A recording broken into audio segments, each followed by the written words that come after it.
On Top Gear, I get to realise a schoolboy dream. But we begin with an apology. Those of you who have tuned in to see a road test of the Bentley Continental will no doubt be disappointed to learn that just 2 days before we were due to film it, somebody turned it into a banana-shaped Bentley. Well, you can take heart for two reasons. First, you're not as disappointed as I am, and second, we've got something just as special.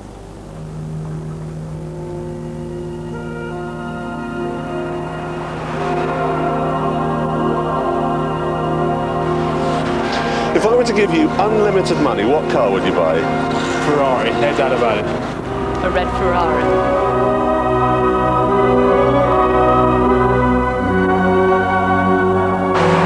Had to be a Ferrari, wouldn't it?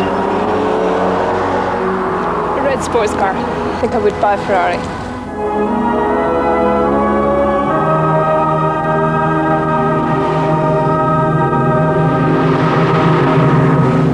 Had to be a Ferrari, wouldn't it?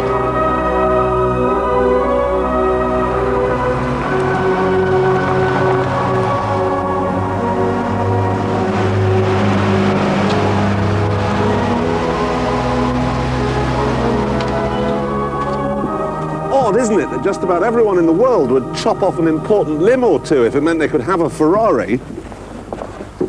And yet the so-called experts, the people who write about cars like this in the motoring magazines, are forever telling us that you could never live with one on a day-to-day basis, that its fiery Latin temperament would be all too much after a while. Well, that may be the case with the F40, but what about the 348 here? It only costs a miserable £76,000. Surely you could live with one of these every day of the week. Well, there was only one way to find out, and yet again I had to sacrifice myself in the name of this programme. I had to drive around in this for a week.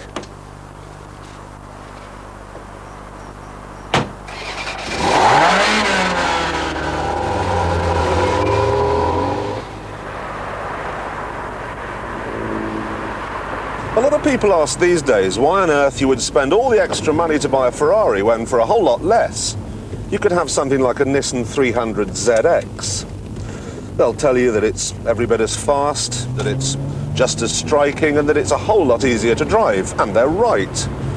But a Nissan 300 is not a piece of motoring folklore. I'm going to go to a party tonight, and when I'm asked what sort of car I'm running around in at the moment, and I will be, I shall say a Ferrari. And I shall enjoy saying it almost as much as I enjoyed driving it. Crazy Jenny and her mission man were back in the alley trading hands. Along came Wild Billy with his Frenchy man, all good enough on Saturday night.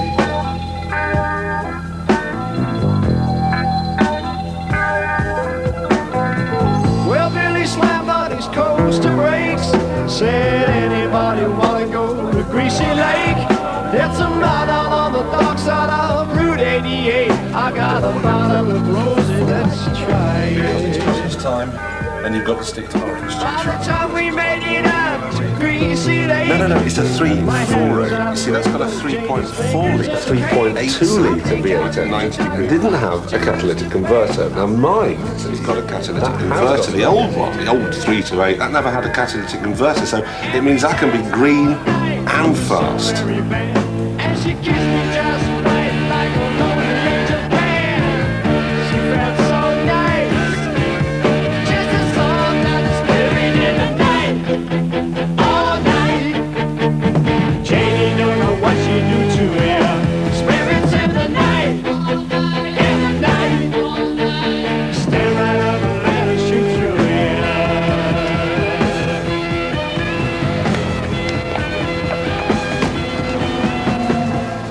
So the lady looks fine, but unfortunately you're unsuitably dressed. I thought a Ferrari was supposed to open doors. Didn't have much luck with that one.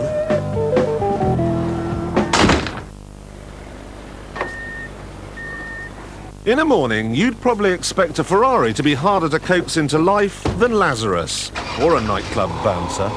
But with fuel injection, it's up and running the instant you turn the key.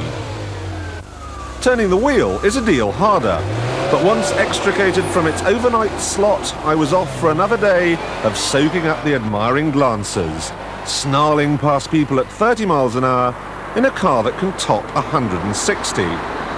Daft? Yes, of course, but surely only as daft as buying a four-seater and then spending 90% of the time all on your own in it.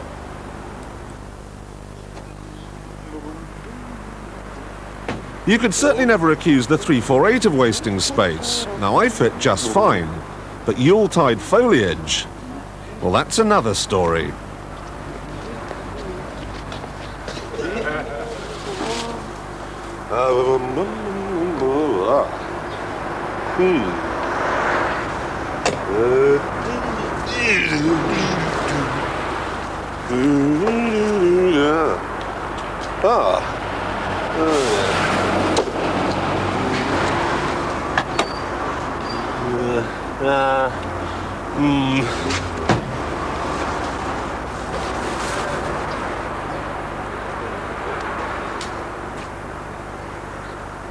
Squeezing things into a Ferrari, then, is hard work.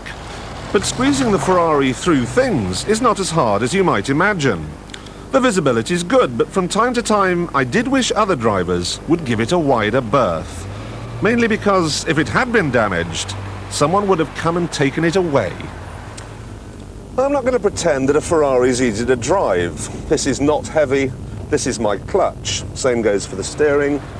And the gearbox can be a bit recalcitrant first thing in the morning. So no, the Ferrari is a pain when you're in a traffic jam. But all cars are a pain when you're in a traffic jam. The difference is, in a Ferrari, you can at least dream of the day when absolutely nothing else would do.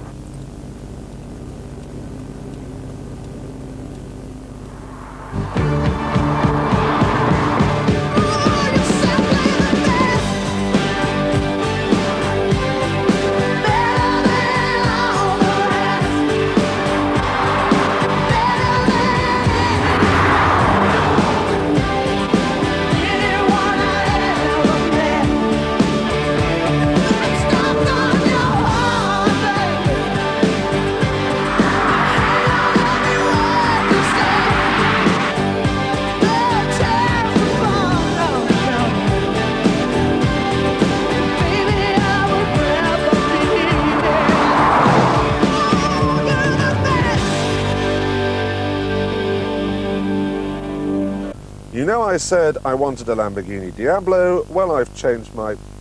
Oh, I'm sorry, I'm just writing a letter to Santa, okay? Well, I've changed my mind. What I'd really like now is a Ferrari 348 GTB. I shall be a good boy, I promise. Jeremy.